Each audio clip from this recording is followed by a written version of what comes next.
नमस्कार, मैं हूं प्रियंका और आप देख रहे हैं हल्ला बोल टीवी। अब मैं भोजपुरी इंडस्ट्री में काम नहीं करूंगी। जी हां, ऐसा भोजपुरी इंडस्ट्री की जानी मानी एक्ट्रेस अंजलि राघव का बयान आया है। आपको बता दें कि हाल ही में पवन सिंह ने एक स्टेज शो के दौरान उनकी एक गंदी हरकत काफ़ी तेज़ी से वायरल हो रही है। सिर्फ इतना ही नहीं, उनके साथ वो एक गाने के प्रमोशन में गए थे, जिस दौरान उनके साथ भोजपुरी की जानी मानी एक्ट्रेस अंजलि राघव भी मौजूद थी। उसी के साथ गंदी हरकत करते हुए उनका क्लिप तेजी से सोशल मीडिया पे वायरल हुआ, जिसके बाद से फैंस काफ़ी ज़्यादा आक्रोश हो गए। आपको बता दें कि फैंस का ऐसा निकल के कमेंट्स आया है कि अंजलि राघव इस पे चुप्पी क्यों साधी हुई है। अंजलि राघव ने काफ़ी टाइम से उन्होंने स्टेज पे भी कुछ नहीं बोला और बाद में भी उनका कोई ऐसा बयान नहीं आया है। लेकिन इसके बाद अब जाके अंजलि राघव ने हालांकि अपनी चुप्पी को तोड़ दी है। आपको बता दें कि अंजलि राघव ने लाइव आके कई ऐसे बयान दिए हैं। हम आपको उनकी वीडियो सुनाते हैं। राम राम जी, मुझे आप लोगों से बहुत ज़रूरी बात करनी है क्योंकि मैं 2 दिन से बहुत ज़्यादा परेशान हूँ क्योंकि कंटिन्यू मेरे पास डीएम आ रहे हैं कि ये जो लखनऊ वाला इंसिडेंट हुआ, इसमें मैंने कुछ बोला क्यों नहीं, एक्शन क्यों नहीं लिया, थप्पड़ क्यों नहीं मारा। और कुछ लोग मुझे ही गलत समझ रहे हैं। कुछ मीम्स पे लिख रहे हैं कि ये तो हंस रही थी, मज़े ले रही थी। कि पब्लिक में कोई मुझे ऐसे टच करके जाएगा, उसमें मुझे खुशी होगी, मुझे मज़े आएंगे। सारी बात ये थी कि जब इनका सॉन्ग के लिए मेरे पास कॉल आया तो मैंने सारी चीज़ें क्लियर कर ली थी कि इसमें ऐसा वैसा कॉस्ट्यूम तो नहीं है, कोई डबल मीनिंग लाइन तो नहीं है और इसमें ऐसा वैसा सीन तो नहीं है। और मैं शूट पर गई, शूट पे सब कुछ नॉर्मल था, मुझे कोई प्रॉब्लम नहीं हुई। जब इन्होंने मुझे लखनऊ के इवेंट के लिए बोला तो मैंने हाँ बोल दिया क्योंकि मुझे शूट पर भी कोई प्रॉब्लम नहीं हुई थी। और जब मैं लखनऊ में गई, मैं स्टेज पर थी, मैं पब्लिक से बात कर रही थी, पवन सिंह जी ने मुझे बोला कि इधर कुछ लगा हुआ है। उससे थोड़ी देर पहले ही मेरी ड्रेस वो न्यू थी, साड़ी में नीचे टैग लगा रह गया था। तो मेरे दिमाग में आया कि शायद ब्लाउज का भी टैग लटक रहा होगा। मैं हंसकर उस चीज को दबा रही थी कि अगर मेरा टैग लगा भी है तो वो चीज जिस टाइम मैं पब्लिक से माइक में बात कर रही हूँ उस टाइम ना बोल के साइड में भी बोली जा सकती है, इसलिए मैं उस चीज को उस टाइम पे दबा रही थी। मैंने हंस के टाला, अवॉइड किया और फिर दोबारा बात करने लगी। वो बोले नहीं कुछ लगा है, नहीं कुछ लगा है। तो मैंने कहा नहीं लगा, वो बोले लगा हुआ है। तो मुझे लगा कि शायद ये तो मेरे को लग रहा था कि कुछ लगा है इसलिए ये बोल रहे हैं। और पर फिर भी मैंने हंस के वहां पे टाला, पब्लिक से अपनी बात कंप्लीट की। कंप्लीट करने के बाद जब मैं अपने टीम मेंबर से मैंने पूछा साइड में जाके कि कुछ लगा है, क्या लगा है, उन्होंने बोला कुछ भी नहीं लगा था। जब मैंने देखा मेरे सच में कुछ नहीं लगा था, तब मुझे बहुत ज्यादा बुरा लगा, गुस्सा आया और रोना भी आया।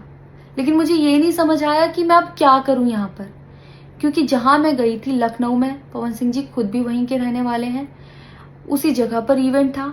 जितना वो क्राउड था वो सारा उनका फैन बेस था। उनको भगवान बोल रहे थे और भक्त बोल बोल के उनके पैरों में गिर रहे थे।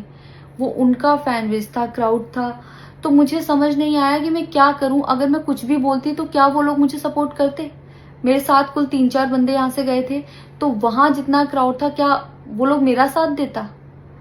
मैंने सोचा मैं बैक स्टेज जाके बात करूंगी। इतनी देर में थोड़ी देर रील्स बन के अचानक से वो उतर के चले गए बीच में ही इवेंट के। थोड़ी देर मैंने रील बनाई, अनाउंस ये किया गया कि अभी इवेंट दोबारा स्टार्ट होगा। डिनर के लिए अनाउंस कर दिया गया, मैं भी उतर के चली गई और इवेंट वहां पे खत्म हो चुका था। अनाउंस किया गया था सिर्फ कि दोबारा होगा। नेक्स्ट जब मैं घर आई तो मैंने देखा ये बहुत बड़ा मैटर बन चुका था। मैंने उन लोगों से कांटेक्ट करने की कोशिश की, किसी ने मेरा फोन पिक नहीं किया, ना ही उन लोगों ने फोन करके मुझसे हालचाल पूछा कि परेशान हो या कुछ भी, नहीं, कोई हालचाल नहीं लिया। मैं पोस्ट करना चाहती थी, जो लोग लिख रहे थे कि मजे आए या हंस रही है, मैं रिप्लाई में पोस्ट करना चाहती थी। मेरे को किसी का कॉल आया था कि पवन सिंह की पीआर टीम बहुत स्ट्रांग है और कुछ भी ऐसा वैसा मत लिखना और ना पोस्ट करना, क्योंकि वो लोग अगर कुछ लिखेंगे ना बहुत कुछ उल्टा लिख देंगे तुम्हारे लिए और बहुत कुछ कहेंगे और बहुत बड़ा मैटर बन जाएगा। अभी जितना परेशान हो उससे ज्यादा परेशान हो जाओगी, तो छोड़ो। मैंने ये सोच के इस चीज को अवॉइड किया। मुझे लगा 1-2 दिन में मैटर थोड़ा ठंडा हो जाएगा, कोई बात नहीं। मैंने कहा पर्सनली कभी बात करूंगी इस बारे में इनसे। लेकिन बढ़ता जा रहा है, ऊपर से ना उनकी तरफ से कोई रिप्लाई मिला और मुझे नहीं पता कि ऐसे में मुझे क्या करना चाहिए था और क्या करना चाहिए। आप लोग मुझे बताओ, मुझे ऐसे में क्या करना चाहिए। मैं बिल्कुल भी सपोर्ट नहीं करती कि हाँ ये चीज़ नॉर्मल है या इसको नॉर्मल समझूं। किसी भी लड़की को उसके बिना परमिशन के टच करना ही पहली बात बहुत गलत है, और फिर इस तरीके से टच करना तो हद से ज़्यादा गलत है। यही सेम चीज़ अगर हरियाणा में हुई होती ना तो मुझे जवाब देने की ज़रूरत नहीं पड़ती, यहाँ की पब्लिक अपने आप जवाब दे देती, यहाँ की ऑडियंस फुल सपोर्ट करती और जवाब देती। लेकिन मैं उनकी जगह पर थी, वो यहाँ पे नहीं थे।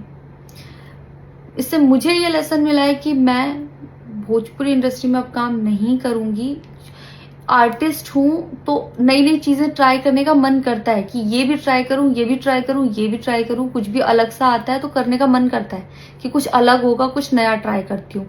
और वो भी पवन सिंह जैसे सीनियर आर्टिस्ट के साथ कोलैबोरेशन थी तो हुआ कि हाँ कर लेती हूँ। होता है, अगर वो भी नहीं होते तब भी अगर कोई मेरे पास मराठी का भी प्रोजेक्ट आता तो मैं सोचती कि हाँ कुछ चेंज होगा, कुछ नया सीखने को मिलेगा, ट्राई करती हूँ। पर ये भोजपुरी में काम करने के मेरे साइड इफेक्ट थे जो मेरे साथ हुए। मैं अपने परिवार में, अपने हरियाणा में खुश हूँ, मुझे नहीं करना काम भोजपुरी में। पर आप लोग मुझे ज़रूर बताना कि इस सिचुएशन में अगर आप होते और आप वहाँ पर होते तो आप उस टाइम पर क्या करते और मेरी गलती कहाँ है। जय श्री राम।